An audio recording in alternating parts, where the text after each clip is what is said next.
안녕하세요. 당신의 삶에 깊은 울림과 지혜를 더하는 시간입니다.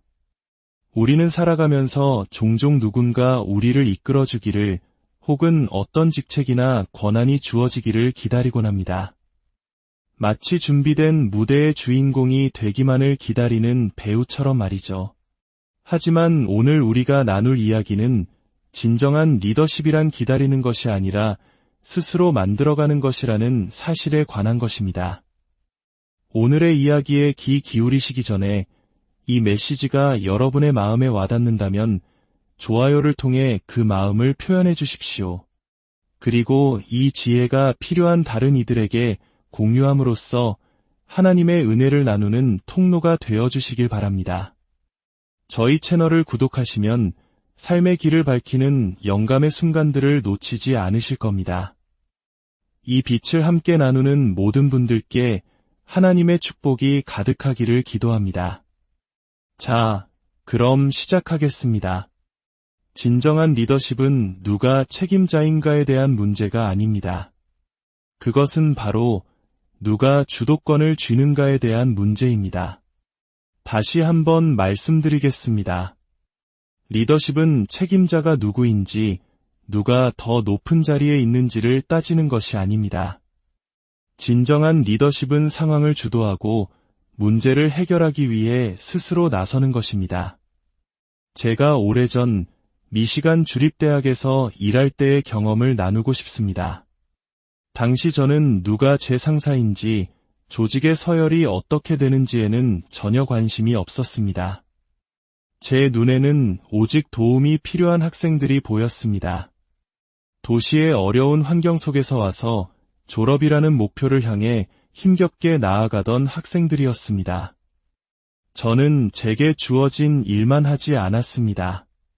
저와 제 동료들은 어드밴티지라는 프로그램을 만들었습니다. 월요일 저녁마다 학생들에게 동기를 부여하는 시간이었죠.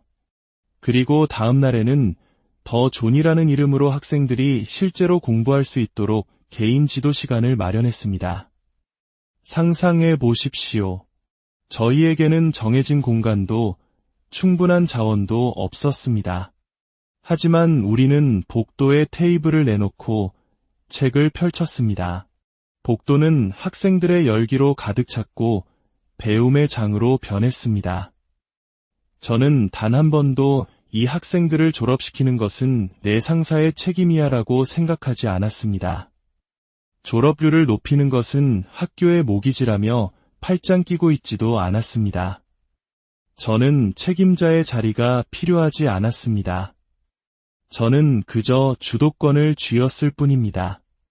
그런데 오늘날 많은 사람들이 살아가는 방식은 어떻습니까? 바로 여기서 문제가 발생합니다.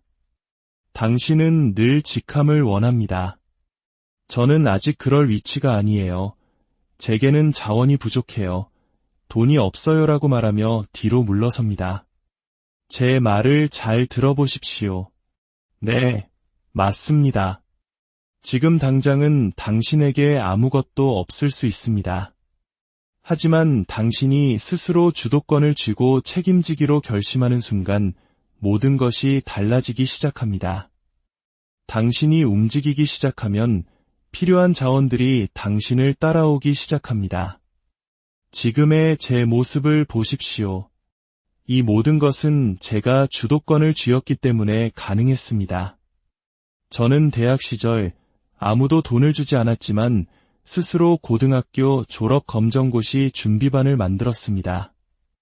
저는 제 안에 특별한 재능, 하나님께서 주신 은사가 무엇인지 발견했습니다. 그리고 그 은사를 필요로 하는 사람들을 찾아 나섰습니다. 제가 무엇을 했는지 아십니까?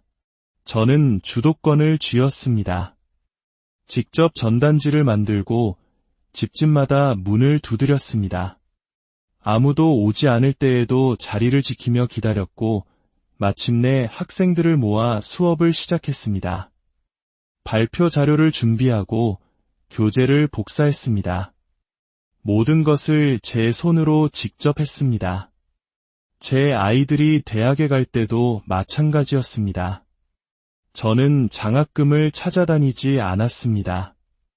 제가 바로 장학금이었습니다. 들리십니까? 하나님께서 주신 당신의 은사가 길을 열어줄 것입니다. 저는 이전에는 없던 강인함으로 말하기 시작했고 스스로 길을 만들어 제 아이들을 대학에 보낼 수 있었습니다. 물론 정부 보조금이나 장학금이 나쁘다는 말이 아닙니다. 하지만 어떤 이들은 그들이 이걸 가져가 버렸어, 저걸 빼앗겼어라며 세상을 탓하는 데에만 시간을 보냅니다. 기억하십시오. 누군가 당신을 먹여주게 내버려 둔다면 당신을 굶주리게 할 힘 또한 그들에게 주는 것입니다. 다른 사람의 도움에 의존하는 것이 주된 생존 방식이 되는 순간 그것은 문제가 됩니다. 그러니 이제 책임자가 되려고 애쓰지 마십시오. 대신 당신의 삶에 대한 주도권을 쥐십시오. 당신의 시간, 당신의 건강, 당신의 재정, 당신의 모든 결정에 대한 주도권을 스스로 쥐는 겁니다. 이제 잠시 멈추어 스스로에게 질문을 던져볼 시간입니다. 첫째, 내가 지금까지 외면하고 회피해왔던 어려운 결정은 무엇입니까? 많은 사람들이 두려움 때문에 주도권을 쥐려 하지 않습니다. 그러면서 다른 사람이 주도권을 쥐고 나면 그 사람이 얻은 결과물, 즉 돈과 영향력을 나누어 주기만을 바랍니다. 세상은 그렇게 돌아가지 않습니다. 주도권을 쥔 사람이 대가를 얻는 법입니다. 더 이상 어려운 상황을 피하지 말고 정면으로 마주하십시오. 둘째, 어떻게 하면 이 불편함을 이겨내고 자신감으로 나아갈 수 있을까? 제 아내는 늘 말했습니다. 세상에 어려운 대화는 없어. 그냥 대화가 있을 뿐이야. 어렵게 만드는 것은 바로 우리 자신입니다. 대립과 갈등에 집중하기보다 자신감에 집중할 수 있는 방법은 무엇일지 생각해 보십시오.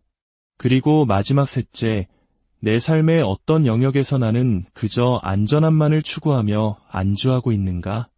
어떤 부분에서 스스로를 작아지게 만들고 있습니까? 더 나아가야 할 때, 더 도전해야 할 때, 더 행동해야 할 때 주저하고 있지는 않습니까? 이게 현실이야라고 말하며 스스로를 묶어두고 있지는 않습니까? 다른 사람들이 당신의 삶을 주도하게 내버려두는 것을 멈춘다면 당신은 더 많은 것을 갖고, 더 많은 것을 하고, 더 많은 것을 보고, 더 충만한 삶을 살게 될 것입니다. 만약 당신이 평범하거나 좋은 수준에 머물고 싶다면 그것도 괜찮습니다. 위대한 리더 밑에서 일하는 것도 훌륭한 일입니다. 하지만 그렇다면 그들이 그들의 방식으로 이끌어갈 때 불평해서는 안 됩니다. 제 할머니의 부엌을 생각나게 하는군요. 할머니 댁에 가면 메뉴판을 보고 주문할 수 없습니다. 할머니는 내 집에 와서 내 식탁에 앉았으면 내가 요리한 음식을 먹는 거란다 라고 말씀하셨습니다. 만약 다른 사람이 요리한 음식이 마음에 들지 않는다면 직접 장을 보러 가야 합니다. 직접 채소를 다듬고 고기를 손질해야 합니다. 당신의 삶이라는 요리에 직접 양념을 해야 합니다. 어떤 연료를 쓸지, 기름을 쓸지 버터를 쓸지 모든 것을 직접 선택해야 합니다. 다른 사람의 방식이 마음에 들지 않는다면 불평을 멈추고 당신이 원하는 방식으로 당신의 삶을 직접 요리하십시오. 이제 우리 함께 기도하는 시간을 갖겠습니다. 사랑과 은혜가 풍성하신 하나님 아버지, 우리에게 리더십의 의미를 가르쳐 주시니 감사합니다. 진정한 리더십이란 문제를 보고 해결책을 찾는 것임을 몸소 보여주신 우리 주 예수 그리스도의 본을 따르게 하옵소서. 주님, 저희 마음속에서 직책에 대한 욕심과 자리에 대한 갈망을 거두어 주시옵소서. 대신 변화에 대한 열망을 주시고 문제와 도전을 넘어 해결책을 보게 하는 지혜를 허락하여 주시옵소서. 그리고 무엇보다 저희 자신이 바로 그 해결책이 되게 하여 주시옵소서. 다시 한번 간구하오니 다른 사람을 감독하고 지배하려는 마음, 책임자가 되려는 욕망을 내려놓게 하시고 대신 주도권을 쥐게 하옵소서. 저희가 책임을 지고 여기에 문제가 있지만 여기 해결책이 있습니다. 여기에 도전이 있지만 여기 실행 가능한 방법이 있습니다. 라고 담대히 말할 수 있는 자리에 서게 하옵소서. 주님, 저희는 주님을 사랑하고 찬양하며 경배합니다. 주님께서 저희를 만드신 목적 그대로 진정한 리더로 살아갈 수 있도록 저희를 사용하여 주시옵소서. 문제를 보는 것을 넘어 우리에게 힘주시는 그리스도 안에서 우리가 모든 것을 할 수 있음을 믿으며 주님 안에서 해결책을 발견하는 리더가 되게 하옵소서. 문제를 만들고 불을 번지게 하는 자가 아니라 문제를 해결하고 변화를 시작하는 자가 되게 도와주시옵소서. 저희에게 주인의식과 책임감을 허락하시어 문제를 만드는 자가 아닌 해결하는 자로 살아가게 하옵소서. 이 모든 말씀, 우리를 구원하신 주 예수 그리스도의 이름으로 기도드립니다. 아멘. 오늘의 이야기가 여러분 각자의 삶의 여정에 작은 등불이 되기를 소망합니다. 더 깊은 지혜의 이야기로 다시 만날 때까지 주님 안에서 평안하시기